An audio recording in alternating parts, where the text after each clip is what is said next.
Yaya bandeko balandi makambo oyo ya Pasteur Marcelo pour la liwa ya ex mos na ye Mama Blanche ebandi kozwa tournure mususu.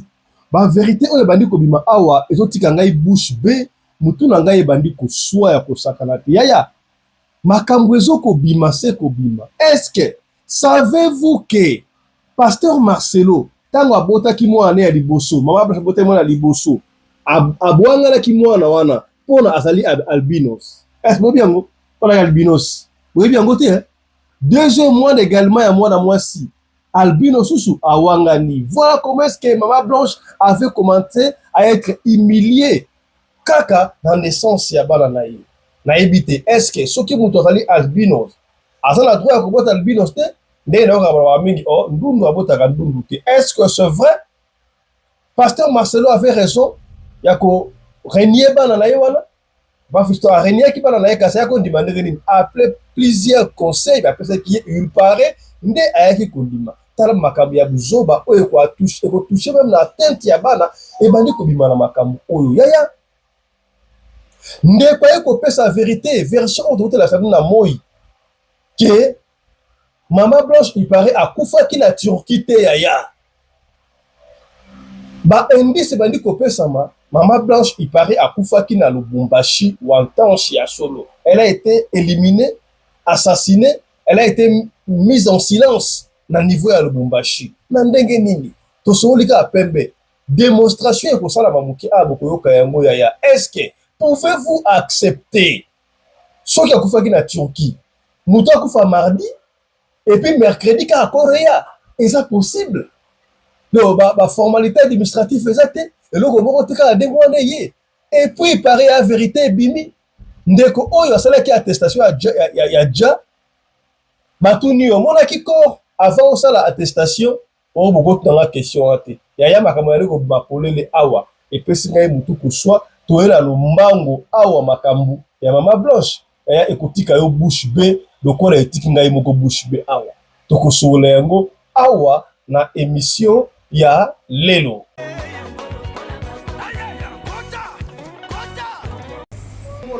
La Little People Shop alors ba congolais oyo bakotombola bendele ya mboka na mboka bapaya donc ozala mwana na yo olier lundi à samedi shop eza ofoma biloko ya kitoko eza awa voilà donc biloko ya kitoko eza na Little People Shop tala ba ingrédients na moins cher hein moins cher olatisi mwana kitoko o tolobaki te tolobi voilà donc ngana ki visite la Little People Shop.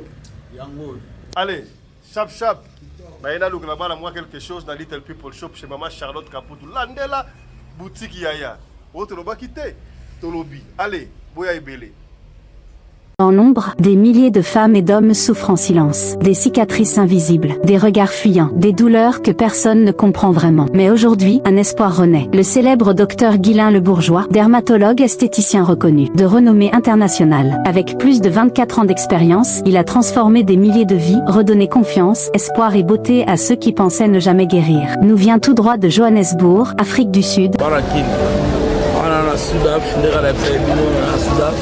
Kata Afrique du Sud, moni mboka mundele, non Afrique du Sud kitoko, auto, donc désormais cabinet docteur Guylain Le Bourgeois na Kata Afrique du Sud. Par les cris d'une communauté brisée, une population en détresse a redonné l'espoir à des milliers de personnes souffrant de taches noires, acné sévère, vergetures, eczéma, cancer de la peau. Ils ne se contentent pas de soigner, ils transforment des vies. Ils étaient désespérés. Aujourd'hui, ils témoignent d'un miracle. Bonjour, je m'appelle Sarah, j'ai 27 ans et je vis en Afrique du Sud. Avant, ma vie était un combat quotidien. Je souffrais de taches noires sur le visage. J'avais honte de ma peau, honte de sortir, honte même d'aller à des soirées avec mes amis. Un jour, une amie m'a parlé du docteur Guylain Le Bourgeois. Elle m'a dit « il change des vies ». Au début, moi, j'étais sceptique. Mais au fond de moi, j'avais ce petit espoir. Alors j'ai décidé de tenter ma chance. Et ce fut la meilleure décision de ma vie. Grâce à son traitement et surtout au lait de beauté Déborah, ma peau s'est transformée. Merci au docteur Guylain Le Bourgeois. Ce n'est pas juste un médecin. C'est un sauveur de peau, un faiseur de miracles. Bonjour, je m'appelle Judith, j'ai 37 ans, je suis infirmière et je vis à Johannesburg, en Afrique du Sud. Je souffrais d'eczéma sévère. J'ai consulté, j'ai essayé des traitements, sans résultat. Jusqu'au jour où j'ai entendu parler du docteur Guylain le Bourgeois. Je me suis dit, pourquoi pas? Peut-être que lui, il comprendra vraiment. Dès la première consultation, j'ai senti quelque chose de différent. Grâce à ses soins et à ses produits, aujourd'hui, je me sens belle.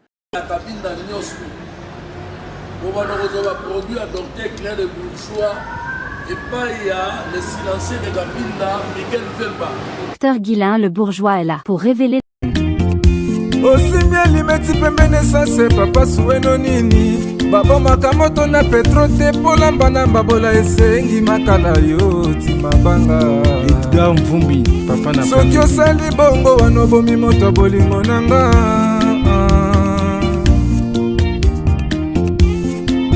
mobali mbinga na mwina ngolo aboya hydroquinone soki ezotambola basheri bazokwea mayanga na retrouve douce tendresse affection epana yo nasalelo nini mpo ndimake na kupendaka sana shitakwacha pelende wenjoro yangu dans mon cœur tu occuperas toujours la première place.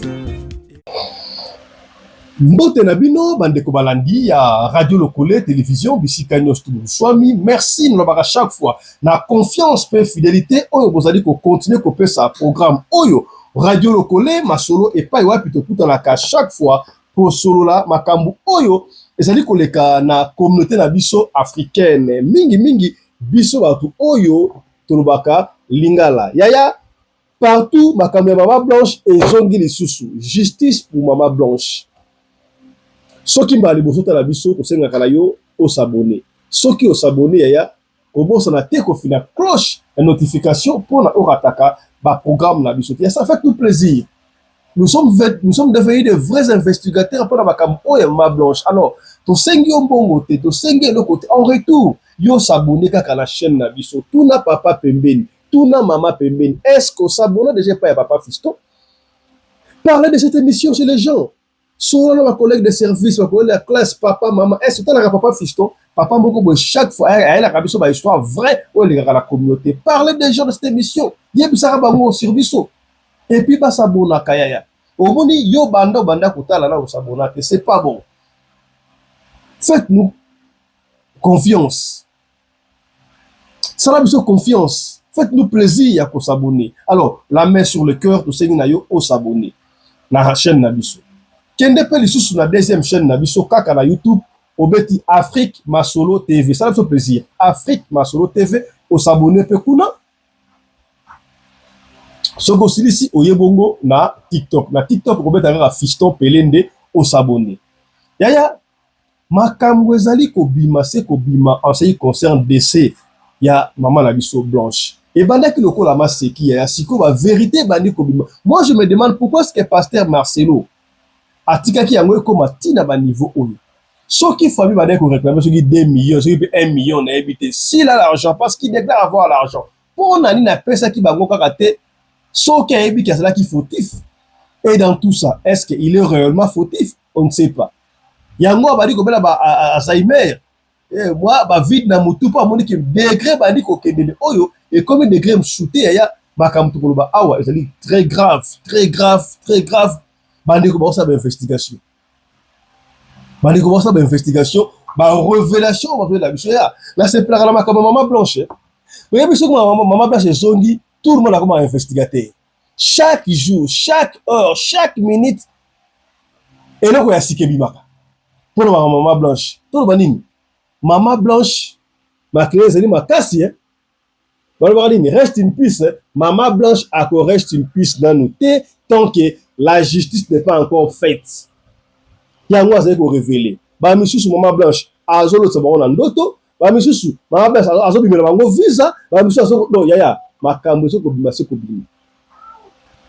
Il y a une révélation oyo. Est-ce que boyebi ke personne passe personne somo il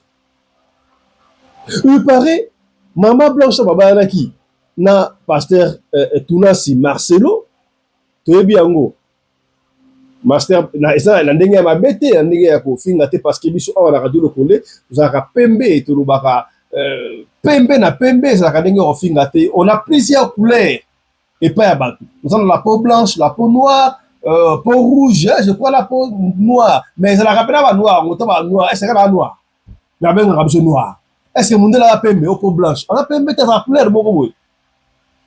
Au peau rouge, est-ce qu'il y a ça rouge? À rouge, mais bah c'est vraiment besoin de noir. Alors, hormis peau noire, peau rouge, peau blanche, et ça la peau beaucoup et ça la mélanine. Mélanine ezali du fait ya ko osanga pigment eza coloré yango mona kamutabimaka ndundu albino même na ba peau blanche pa mindele ba ndundu pe basalaka mingi ba se référent abiso pa ba allemand mona ba allemand de basalaka basalaka ba ndundu pe prendenge wala la plupart d'allemand alors biso pa na biso pe ezalaka na ba ndundu ndeko ba esenga papa fisto mona atake tribu ba ndeko na biso ya Kasai ne abotaka mingi baluba na baluba abotaka mingi ba ndundu na yebite po wani to fingi yango te to lobi nango na intention ya mabete albino so lobi ba linga leso ne mabe ndundu to lobi ba na français pour remasquer comment albino eza mabete albino asa na ba capacité normale nyonso kaka lokola motu moi j'ai eu les amis albino na pesi mbote sika zali camarade dans l'autre une école primaire Darius Mukwa voilà Darius Mukwa abanaye kovanda na côté ya Matete des bonhommes la troisième rue Darius Mukwa na pesi mbote wana biso na école primaire na école Lusai na boulevard Lumumba wana école Lusai na pesi bino mbote ezali mabete alors ndenge toyokaka ipare ndundu akobota ndundu te na yebi te nde balobaka mais abota ndundu te parce que na kati na eza na makila ya ndundu okomona mutu normal na mwasi normal baboti ndundu non c'est-à-dire que na kati na bango baza na makila ya ndundu kaka na bango babenga yango nini otrace biloko wana na mwasi bakoma tanga yango na biologie n'est-ce pas oyo aye na groupe ka groupe sanguin boye nini to epesi boboti soki ndundu eza mabete ezali mabete alors pasteur Marcelo toyebi yango balobaka azali albino nayebi te alors soki azali albino c'est-à-dire que na kati na ye aza na makila ya albino aboti mama en fait abali mama blanche mpe soki otali ye na ndenge ya mabete balobaka makambo ya mowoyi te mais pembe ya mama blanche na ndenge ya mabete balobaka pembe ya baluba pe mo ezalaka pembe moko pembe wana ekendaka na tendance on dirait ya mwa ndundu boye na ndenge ya mabete na mino tosola pembe na ina beloko moko boye donc c'était normal babimisa peut-être albino na ndenge ya mabete oyo ezali radio lokole tosalaka baanalyse pembe na pembe mpona kofungola o mémoire il se fait que ntango pasteur Marcelo oyo azali albino abalani na mama blanche azali na tendance wana nayebi te so na famille na bango baalbino mosusu bazalaka nayebi te mais soki omoni pembe nayebi na tendance wana mwa mokie bayiki aloba ondire babenga ndundu rate mais nayebi te nga ndenge namona ye mpena boye te mais namonaka mwasi pembe kitoko bonzenga na telefone aye komona ndenge wana ntango mama blanche azwi zemi aboti mwana ya liboso mwana ya mobali komo ezalaka nani mwana ne ya mobali ya liboso wana tango pasteur Marcelo aye nayebi te soki bebe ndundu ayebanaka ndundu po bebe ayebanaka te okoyeba te bebe oyo mbele oyo mutu mwindu ayebanaka oyo mutu mutu nayebi te ese bebe ndundu ayebanaka nayebi te papa Samuel Miguel oza papa koyeba te mama emezola eske bebe ya ndundu ayebanaka kaza ndundu nayebi te okoyebaka na misu peut-être nayebi te bamama nde bayebaka ke mwana aza ndundu donc ezala ba biso kota mona boti mona longi mabe mwana bana longi mabe bonongoni nzoka aza bébé na apesi forme te tanga okola apesi ma forme alors qu'est-ce qui s'est passé tango pasteur Marcelo aye kotala mwasi na ye mama blanche aboti mwana azalaki albino il paraît pasteur Marcelo asilikaki ya kosakala te mwana ngai te komo boke bota ndundu ngala ko bota ndundu te est-ce que ko bota ndundu eza problème mwana ya ndundu aza ndundu aza mutu te tomona yango te bandundu basala bakaminene na mboka on a eu des stars o bandundu nani star oya asa mtamboka nini musicien oya munene oya azaka albino Salif Keita nazoyeba susu te. Eya bandundu basala makambo. Ndundu aza mutu lokola mutu nyonso normal. Eza kaka manque ya pigment. Colorant, le peau eza coloré te. Eza mabe te. Et puis soki ndundu oyo to albino oyo azalaka akapakola mafuta na bango parce que na Congo ezalaka vraiment luxe. Net na Afrique du Sud, mafuta ya na magasin na supermarché, okomona mafuta ya mindele, okomona mafuta ya mutu mwindu, okomona mafuta ya ndundu. Yango na recommandaka bino so sala bana ba albino, benga docteur Guilain le Bourgeois asalaka mafuta ya ba albino, mwana na akozala na tenti wo sakate. Parce eya, soki ndundu apakola mafuta albino, excusez-moi si vous n'avez pas en français pour moi respect et sonnez-moi bien. Soki albino apakola mafuta ya bango, azalaka mundele. Différence ezate. Et azwa mundele, mundele o bitika. Mo ebeta ye akatara kaka lokola ndundu. Mundele soka siliki to la difficulté akomaka rouge ndenge moko kana albino. Nazaka na bakamara albino. Nazaka na bakamara mindele. Oteli pela bo mo sala aventure. Kamara mundota master yo za mundele o ngaza mundele ba mundele ozi pela master yo mundele yo pela bo ozi master pela ya albino bo ndenge moko omoni mwasi ya mundele bo omoni mwasi ya ndundu bo o aza propre ya mundele. Alors on va répondre. Pasteur Marcelo il paraît a wangana mwana oyo ya yete ya robota ndundu te aboya akrakapo a kenda zonganda kwa tika mama Blanche. Quelle humiliation. Voilà vous bien voté et banaki na nuwana a humilia boya bi jamais mwana ngata na robota ndundu te mama Blanche alela il paraît.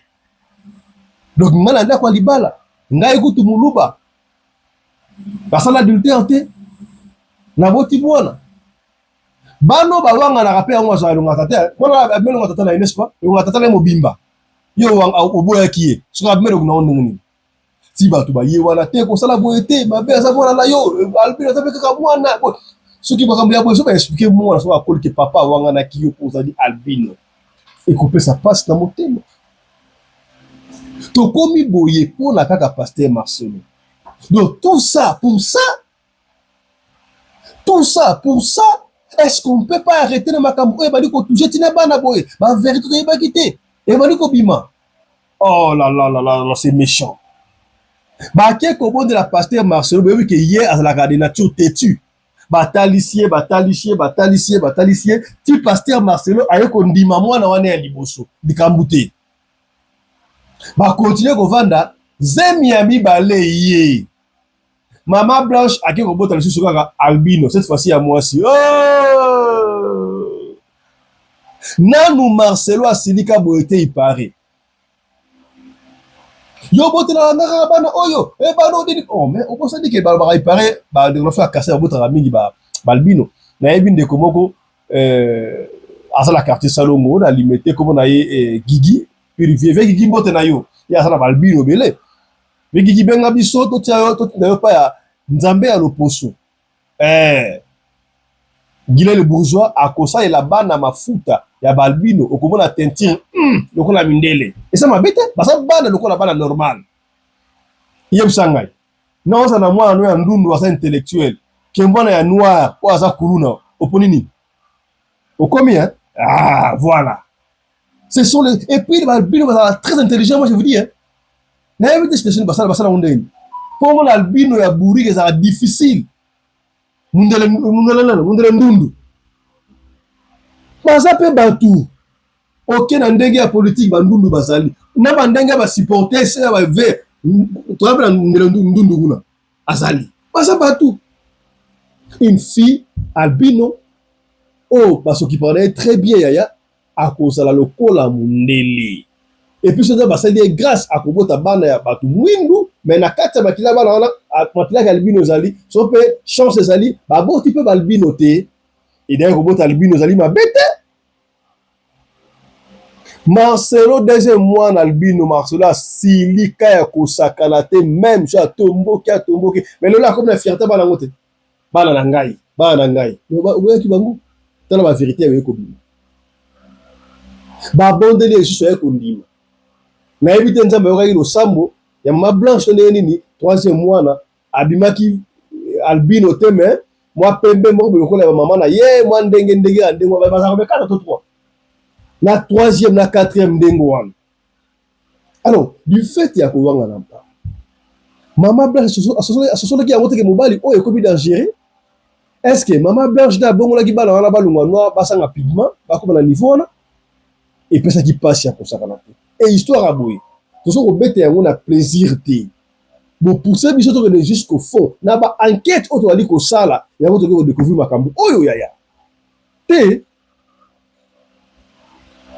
ndeko aexplike yango epesi ngai pasi epesi ngai mawa yaya yango tokontinue landa na histoire oyo ndenge ndoka explike makambo ya albino ndenge pasteur Marcelo awangalaki bana akoloba nini seri wana mpe azalaki na mavide na mutu azali mere etombokaki yango awangalaki bana wana mama bese ana vivante epesi mutu koswa landa na ndenge ndoka explike tozonga tokota sikoyo na matière ya tolanda. Bonjour à tous, bonjour à tout le monde. Marcelo Tounassi, tu as touché là où il ne fallait pas toucher. Tu vois les deux enfants qui sont en haut là? Deux albinos, ce sont tes enfants. Oracle et Choukrani. Toi-même, tu es albinos. Voilà Blanche Odia Kandolo. Tu te rappelles le jour où Blanche a accouché Oracle? Tu as régné l'enfant. Tu as dit qu'il était albinos, que ça ne venait pas de toi. Tu as humilié Blanche à l'hôpital. Tu l'as abandonné. Tu es allé à la maison, autant conseillé de retourner à l'hôpital. Ça n'a pas suffi. Deuxième accouchement, elle a encore accouché une albino Choukrani. Tu l'as vomi à l'hôpital. Toute ta famille s'est mise à se moquer de Blanche, en lui disant que c'est elle qui a le germe d'albinos, alors que c'est toi. Regarde-toi, ta barbe blanche qui est devant et l'autre qui est noire. Tes cheveux même, ce sont les faux cheveux que tu les mets. Ce ne sont pas les vrais cheveux que tu portes sur la tête. À cause de quoi? Parce que tu caches ton albinisme. Tu as déversé tout ça sur Blanche Kandolo. Elle a porté ça pendant 17 ans. Pendant 17 ans. Et elle est partie avec. Aujourd'hui, tu te lèves. Tu défends la cause de Fifi Bilolo. Parce que tu sais que la faiblesse de la femme, c'est lorsqu'on dit qu'une femme est stérile. Et tu sais que quand tu vas parler de la stérilité, beaucoup de femmes stériles et beaucoup de femmes qui ont perdu leurs enfants seront derrière toi. Marcelo Tounassi. On n'apprend pas un vieux sèche de faire des grimaces. Je suis Manoir d'Ébène, la consacrée de l'Éternel. Je ne discute avec personne. Dis-moi, quand est-ce que tu as été à la journée internationale des albinos avec Oracle, Choukrani et Blanche Odia Kandolo avant qu'elle ne décède? Tu ne les as jamais accompagnés comme un père qui a les albinos accompagne les enfants pour la journée internationale des albinos. Il n'y avait que Blanche qui le faisait. L'année passée, qui les a accompagnés là-bas? Un mois après le décès de Blanche, en 2024, en juillet 2024, qui les a accompagnés là-bas? En juillet 2025, qui les a accompagnés là-bas? Où sont tes photos avec tes enfants albinos? Au jour le jour international des albinos. Où sont les photos que tu as prises avec les albinos tout autour de toi et même tes deux enfants? Tu en as deux. Je dis deux. Je vais te dire quelque chose. Tu as loupé quelque chose de grandiose. Abraham était stérile. C'était l'ami de Dieu. Moïse était bête. C'était l'un des grands prophètes de Dieu. Jacob était handicapé des reins. Et c'était un meilleur serviteur de Dieu. Tu vois ça? Job a perdu tous ses biens. Mais il est resté le symbole de la foi de Dieu. Toutes les personnes que Dieu a tenues comme ça en main, ce sont des personnes qui sont handicapées et qui ont des choses, des personnes handicapées dans leur maison. Et pour en finir, sache que David ne voyait pas la femme de quelqu'un traverser. Il a aimé une femme. Et avec cette femme-là, ils ont accouché un enfant albinos qui était Salomon. Si vous ne connaissez pas, allez faire des recherches. Salomon était un albinos. Il aimait, c'est pour cela que il était ce que vous le voyez là. Parce qu'il était albinos. Salomon que vous aimez là. Salomon qui est riche là. Salomon qui avait plus de 1000 femmes là. Salomon qui était sage et intelligent là. C'était un albinos. Et c'est lui que Dieu a demandé à David de le laisser comme successeur. Comme celui qui devait lui construire la maison où il doit habiter. Tu as vu non? Tu as vu les grands serviteurs de Dieu? Les grands prophètes? Tu as vu les handicaps? Je suis Manoa de Ben, la consacrée de l'Éternel. Je ne discute avec personne. Mon passé ne peut pas m'empêcher de faire le service de Dieu. Ma vie présente ne peut pas m'empêcher de servir mon Dieu, le créateur du ciel et de la terre. Ma vie à l'instant ne peut pas m'empêcher d'être la consacrée de l'Éternel. Je ne discute avec personne. Je suis Manoa de Ben, la consacrée de l'Éternel. Avant de parler de Fifi Bilolo, regarde tes enfants.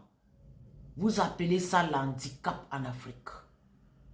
Tu as 2 albinos. Occupe-toi d'eux. Mais pas plus maintenant. Parce que ta place, c'est la prison. Et ces enfants albinos iront chez leur tante qu'on appelle Sylvie et leur oncle qu'on appelle les Candolo. Ta place, c'est la prison. Parce que c'est toi qui as ôté la vie à Blanche Candolo. J'ai tous mes preuves, papa. Je ne discute avec personne. Je suis Manoa de Ben, la consacrée de l'Éternel. Je ne discute avec personne.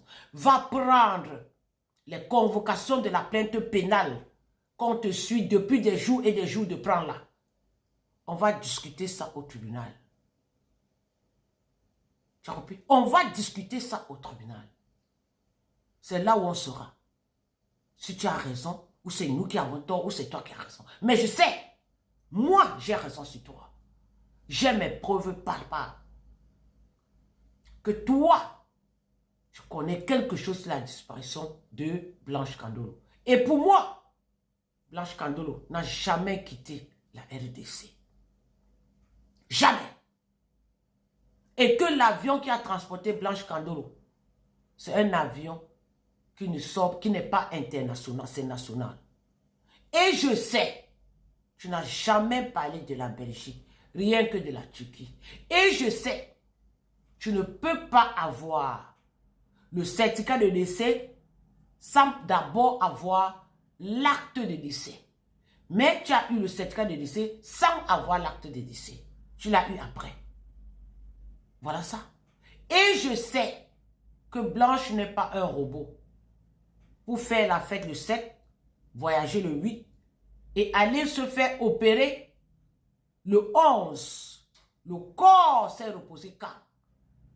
Seulement ça là, sans compter les autres que tu as menti, que tu étais au 7e étage et que tu as senti son odeur, ou que tu as voyagé le lundi et que tu as prié sur elle. Tu vois un peu ça?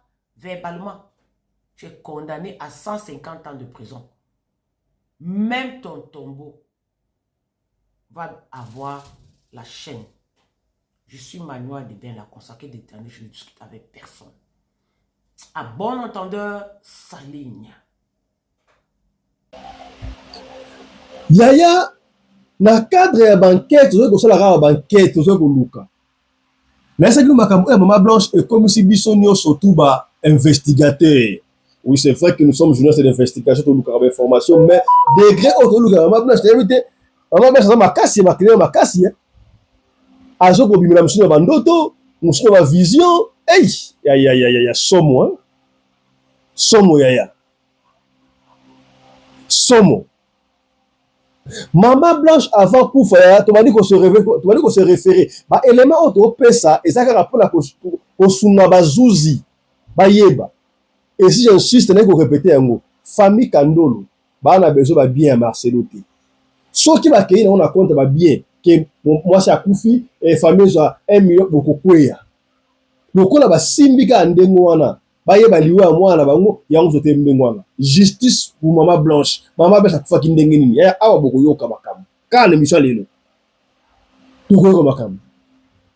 Maman Blanche abandaki konsoliza ba menace. Tango na libala wana. Batu bandima kite. Ya Maman Blanche abaki toko release, toko faire fuiter ba audio. Batu bakase maseki. Ba audio Maman Blanche fuitaki.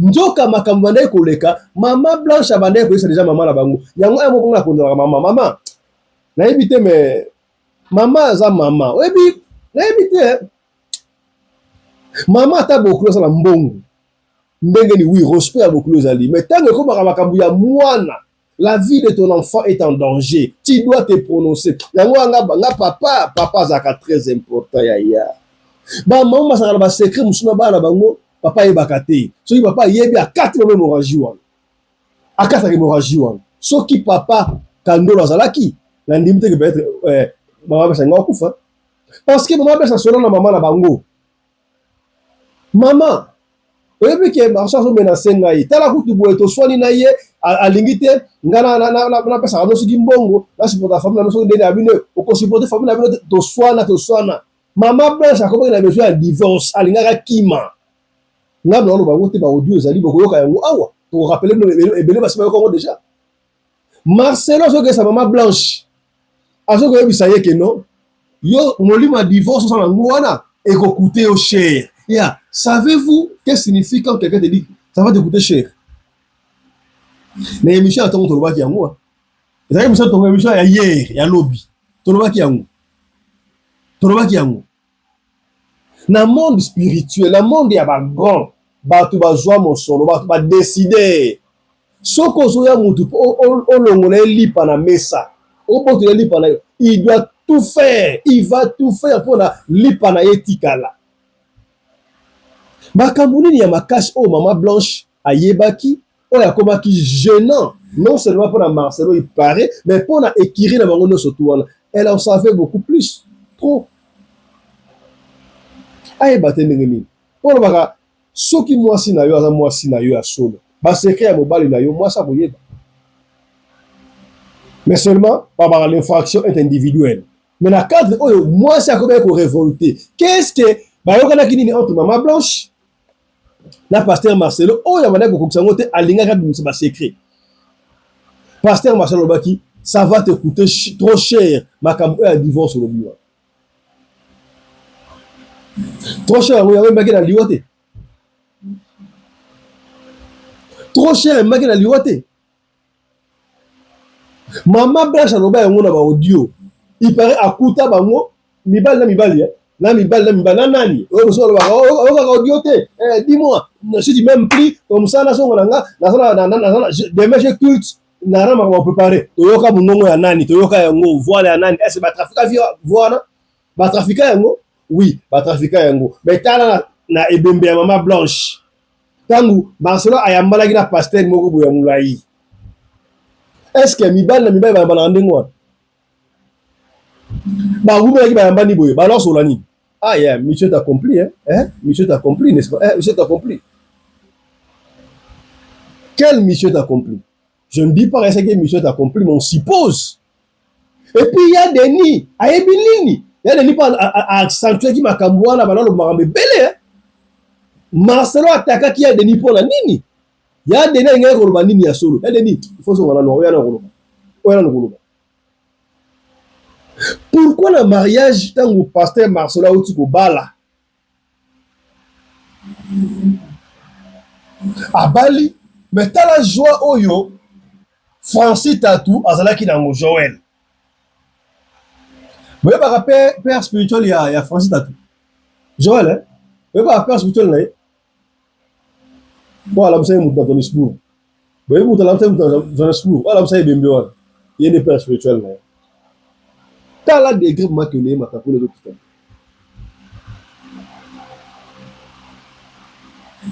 Pourquoi pasteur Marcelo n'a pas dire naïe? N'a évité. Maman Odiapé a commencé ma casse, hein? Tant que je suis à combien qu'on enregistre ma cambouane. Mara Joso Lukawana, et voilà, y'a pas de reste, y'a monté, y'a pas de moment on voit. Divorce au Lukawana et au coûté trop cher. Trop cher à mon nid. Diwa ton nid. Papa Fischer, c'est ma bonne passé à son oh. Yo, on a tendu. On va monter. Ça va? Avant de continuer, tu as ce qu'on a sombé sous Kabisanga. Parce que la première qui est divorce au Lukawana et qu'on Lukawana ma campagne parce que maman blanche est comme une out. Yo, quand on dit à maman blanche, tous on a chico à l'autoba, na chico qu'on matraqué. T'as l'audio, là, audio. Blanche Odia, lors d'une discussion téléphonique avec sa maman, elle expliquait clairement à cette dernière que Marcelo l'avait menacé en lui disant que si tu divorces, hein, s'il y a l'esprit de divorce dans ta famille, tu vas me le payer cher. On va écouter ensemble cet audio, les amis. Oh là là. Je t'interdis de me répondre poliment que ce soit la dernière fois. Tu as Kati Amina comme il est susté. Regarde, tu es pas la parole.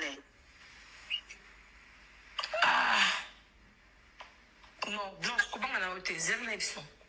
Le problème est que... Non, pour finir, comment on a combien de choses.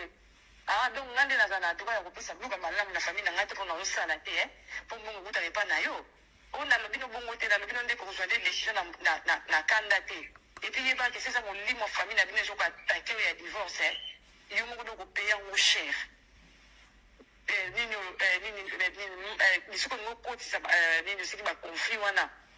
Tu le payeras toi-même cher.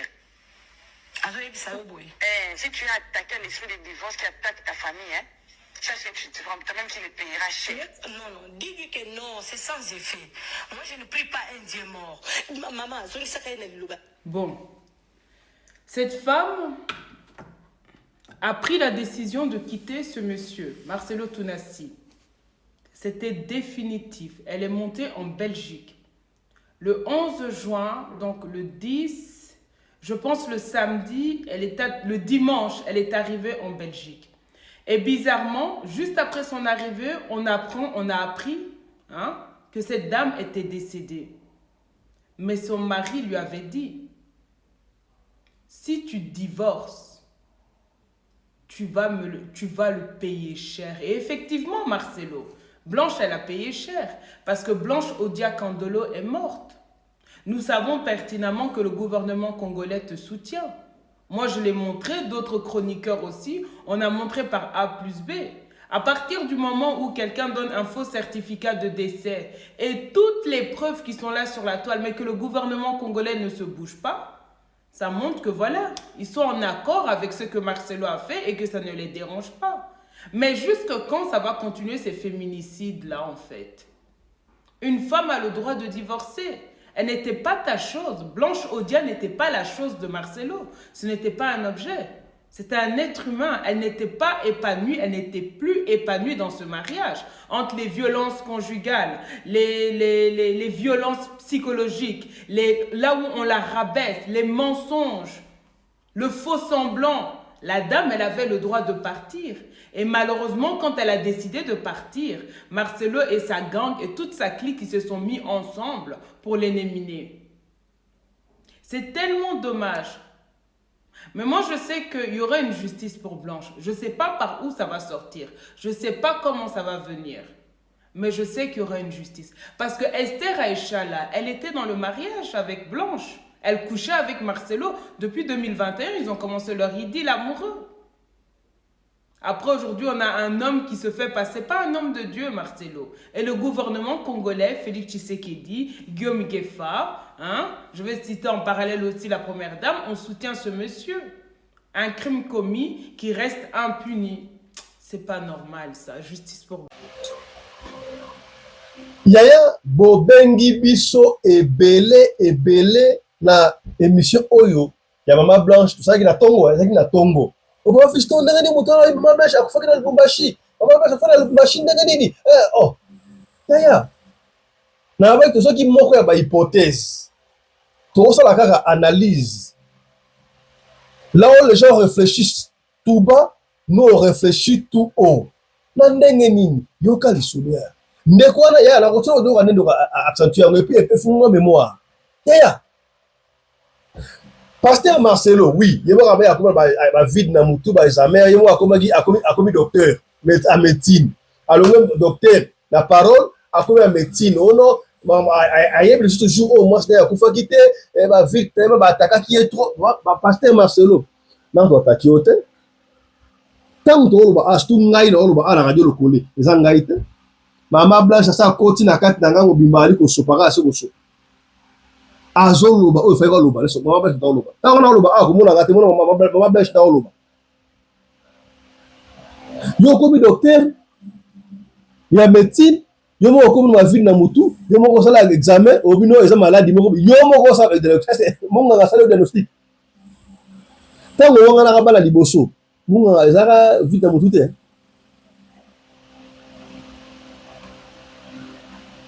Mais quand Marcel nous dit, il n'arrive même pas à confirmer.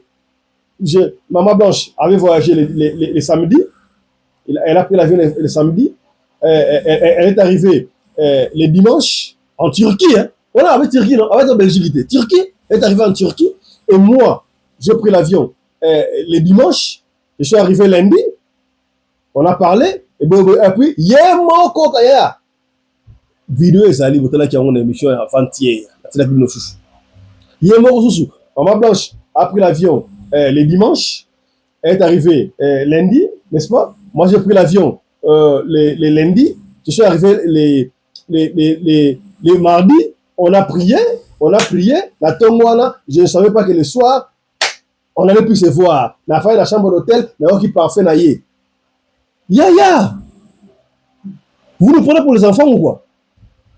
Et dans la logique des choses, on sera des hypothèses, ça va.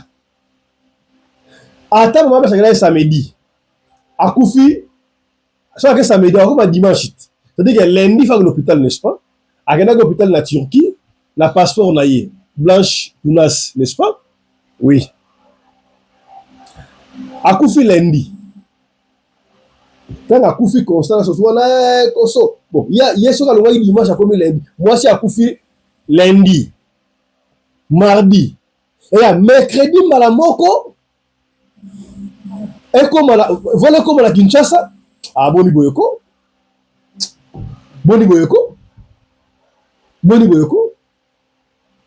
Attends que nous sommes en Afrique du Sud, nous à Koufi mardi, à Koufi lundi, mardi, mercredi coréen. Ah, Boni Boyoko, il y a un formateur. Oh, il faut que nous on fait ministère intérieur, on va certificat à déjà. On a payé au côté. Ah, Boni Boyoko. Bon, on suppose qu'il y a un changer. Elle a pris l'avion les dimanches, a commis lundi. Moi, je suis arrivé le mardi. Ça va. Maman Place a commis lundi. A commis lundi. La Turquie. Il y a un avion lundi, n'est-ce pas? A commis mardi. Donc, mardi, on a Koufi mardi. Et mercredi, il n'y a pas quoi? Et bien, payé. Ah, Boni Boyoko. Donc, tant à cela que la formalité Ernini, à quel ministère Affaires étrangères, attestation, agent dans l'hôpital de Kouna, et puis à quel ministère Affaires intérieures, attestation à Dja. La Boutou, là, ça fait la Boutou. La Boni Boyoko.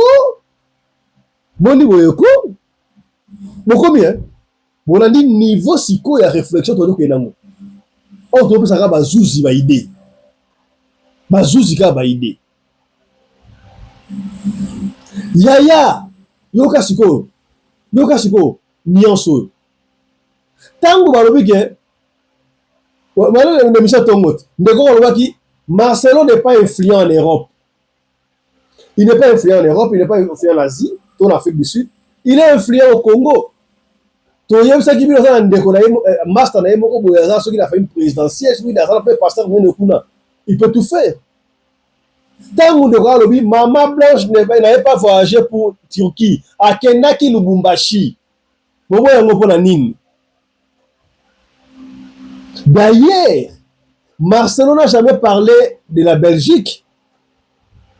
Tango ba soupçon bimaki, asala ki boy, akenaki Belgique, akenaki Belgique. C'est là que Kapepula, qui est passé Kapepula, il a confirmé que akendaki Belgique et puis passer à Belgique, il a accompagné de Turquie. Oh, ce qui a Kapepula, ton Maman Blanche, à Lungwaki Belgique, à Turquie, tike wana ya Belgique, Turquie, coupon ezali wapi bazuzi bomoni ba arme vous avez besoin comme on a ticket ya Belgique ti Turquie eza wapi Maman Blanche ya ye eza wapi vous avez besoin comme on a ticket ya Maman Blanche so na bana na ye de Kinshasa Belgique ya jour wana eza wapi il faut que reste dans l'hôpital wana hôpital wana bakenda hôpital wana hôpital bakendaki a présenter document nini pona ba traiter est-ce que comme bon moi si ko tita ba oloba que Maman Blanche avait été déjà la Lubumbashi si ko ni enso ngai pesi ngama est-ce que ngama mutu ko so ce qui Maman Blanche a qui déjà la Lubumbashi bazwaki corps bakenango na Turquie et puis ekozonga to ndenge nini ngai pesi ngai mutu koswa landa nuance makambo ndeko alobi ndeko eseki biso liboso ke Maman Blanche a été assassiné na Lubumbashi tonyomaki yango te ayi na deuxième partie ayi ko expliquer mukie nuance oyo landa ngai nde mutu naye na théorie ya Lubumbashi ngai mutu naye na théorie ya Lubumbashi ngam na oloba ke Maman Blanche atikala jamais kobima Congo Maman Blanche akufa na Congo na Lubumbashi et puis nazo répondre na ba question nyonso par rapport na yango c'est-à-dire quoi ndeko uti oloba que ba zone d'ombre eza ebele na makambo yo ba fandela ngo be mission basala bo oui effectivement ba zone d'ombre eza ebele parce que batu nyonso tout bazalaki mouillé na ba bêtise o Marcelo ayaki obetela bango Marcelo mutu ayebisa biso que Maman Blanche akufa na Turquie or biso toyebi ke eza Marcelo mutu aboma Maman Blanche siko question o photo se poser exact ce qui Marcelo nde mutu aza assassin à Maman Blanche pourquoi aoya ye moko koloba esika nini abomeli mwasi ne etikala jamais kosalama assassin mon côté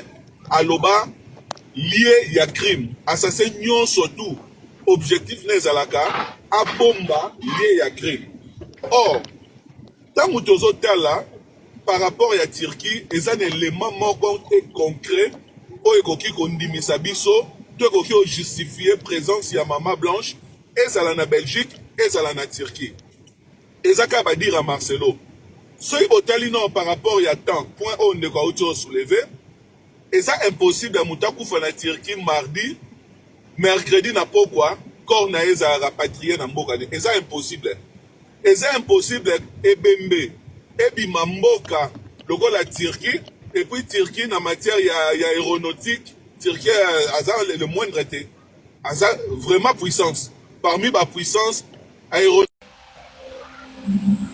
ya boyoki yoka siko nuance oyo est-ce que eza possible bazwa ebembe mutakufa na Lubumbashi batie ebembe et qui na Turquie parce que déjà démonstration à salle élimino déjà que muta kufa mardi et bembe eya mercredi c'est impossible. Soit qui samedi a commis dimanche à hôpital lundi Marcelo a longue dimanche a commis lundi bon ya kufi lundi wana kaka ata kufi lundi kaka wana mardi mercredi korea c'est impossible. Soit qui dimanche a commis lundi Marcelo a qui lundi a commis mardi a kufi mardi et bembe et ya mercredi na kisasa impossible. Wana badi ko pesa moi sens que Mama Blanche akoye po kufa na Lubumbashi. Sikoyo ko pesa ngai mutu ko swa. Soka kufa na Lubumbashi. Basali makambo basala yipa musée Laurent Désiré Kabila. Tango ba beti ba bal ba kena clinique Ngaliema. Akufi mais ba jouer bembe ya musée to kaka ba matisa mon avion et que Harare.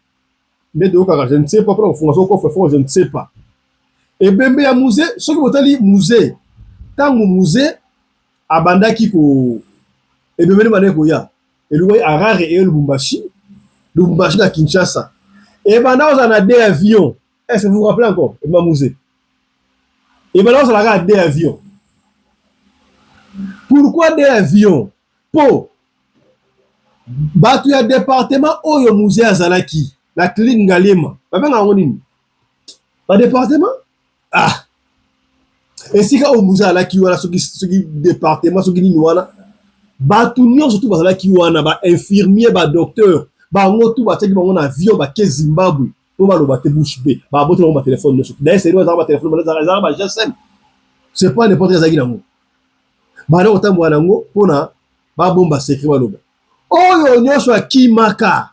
Oya kendaka te atikalaka par bato batikalaka o amonaka musée akufi na clinique Ngaliema grand frère grande sœur ya masa na ngana kolobate ya zanga na clinique Ngaliema basala bango système P na ndenga mystique bango tout ja grande sœur masa na ja pour secret du matin alors après cette version na sonene musée akufa na Kinshasa yelo kola mokonzi bakendaki bino kola akufi na Zimbabwe.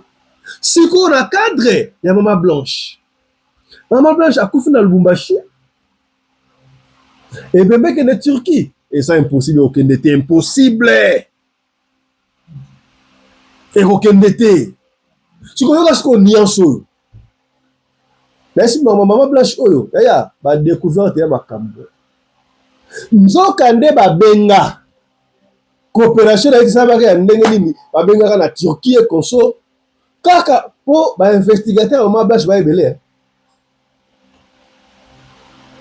ba bengi ba tuni boy ba tuni siko parce que ba référence ya la guide oh morgue wala so kinga ndana mo ba benga mutu oyo asinya asala ka attestation ya liboso pe mbale ba benga ye ba tuni yo sala ka attestation ya Mama Blanche oui est-ce que yo avant ça l'attestation wana au moins qui corps oh non pas que bon au sein de l'attestation ngani on va passer ngaba combo va passer nga combo pour la salle attestation il y a déjà au moins nuance au moins si ka ndeko akoko na raison ba passer nga combo au sein de ça déjà ce qu'on a dit les bandes kuna lobaki nini so ki ma abda chez l'hôpital par exemple la passeport alinga so maman passeport na ye parce que l'attestation déjà que Blanche tourna au de ce qui tournasi et nous na attestation ya déjà mais muto abenga ki bango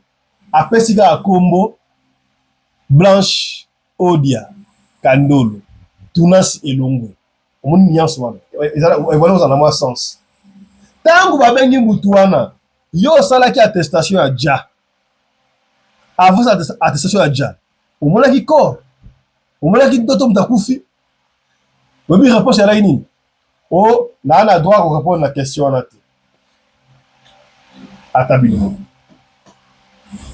on a droit à répondre à la question en atte bazouzi au moins l'élément oh les radio le collé à ya tout ça là quand même investigation au moins l'élément on a alors ndeko alobi et Maman Blanche akufaki na Lubumbashi akomi na 60% ya raison te.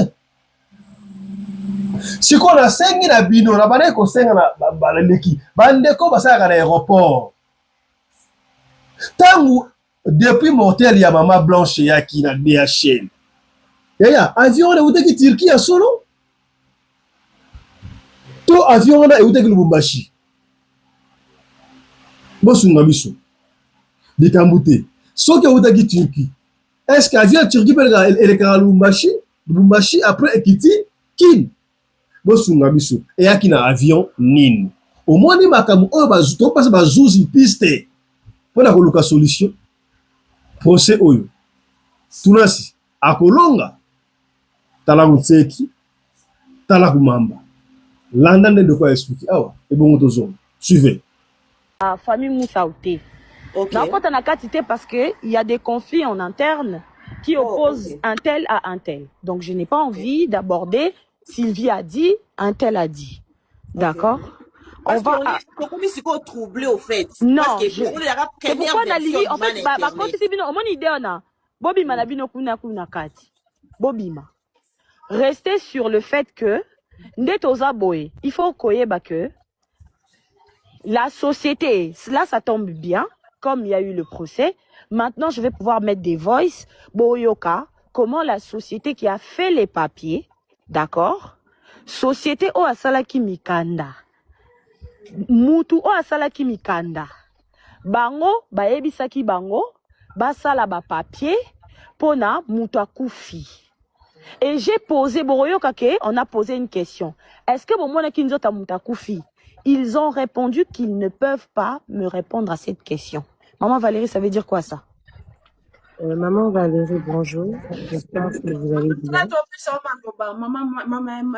Maman, pardon, ce qui manque à Zoloba, aux en a posé mention, commis mention, tropécio mention nayo. Ce que l'unité a tout tropé, ça a minute et belé, au s'exprimer. Pour toi, on a posé tout comprendre, parce qu'ils sont à contact avec quelques membres des familles à laquelle ils ont des informations. Nous, on n'a pas. Donc, on doit comprendre très bien des choses et aider notre service aussi. Il y a justice na Congo, des balandaka mission na biso, on a aider justice à Maman Blanche et Salema. C'est ça notre souhait. Souhait na biso notre zaliwa. Maman Valérie, Maman Lilia Zaki na maloba moko, il fallait pourquoi? Voilà. Ya tolandi. Makambu oyo ya Maman Blanche de Sena yaya. Batu ebele fois que le tribunal. Le fameux nous la sani, un domestique. Nous moi la musala. Nous na la affaire 50 000 à nous. Nous boy. Makambu ya nous. Nini boy. Nous il faut que témoigner un roloba. Ye makambu ane roloba nous amande roloba. Et ça solo. Est-ce que nous est allé en Belgique? Pourquoi nous oh yemo Marcelo no banini?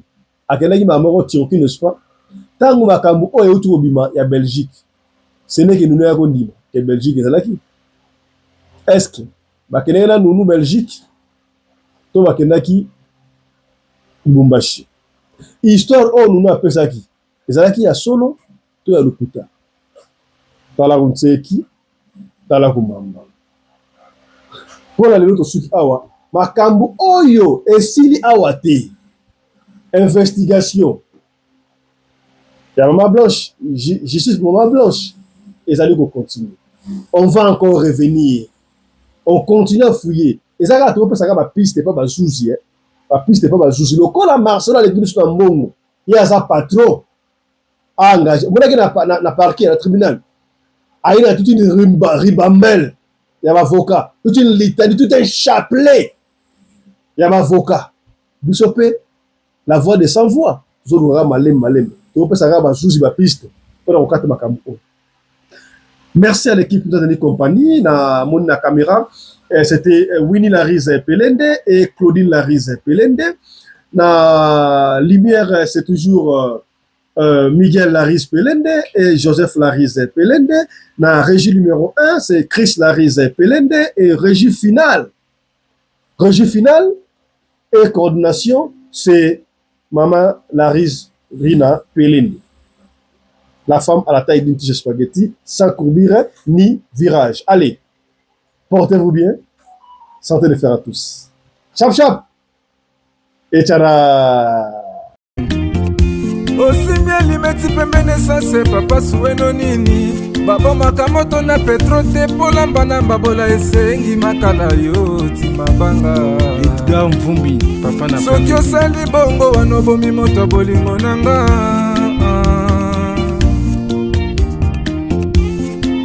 mobali mbinga na mwina ngolo aboya hydroquinone soki ezotambola basheri bazokwea mayanga na retrouve douce tendresse affection epana yo nasalelo nini mpo ndimake na kupendaka sana shitakwacha pelende wenjoro yangu dans mon cœur tu occuperas toujours la première place.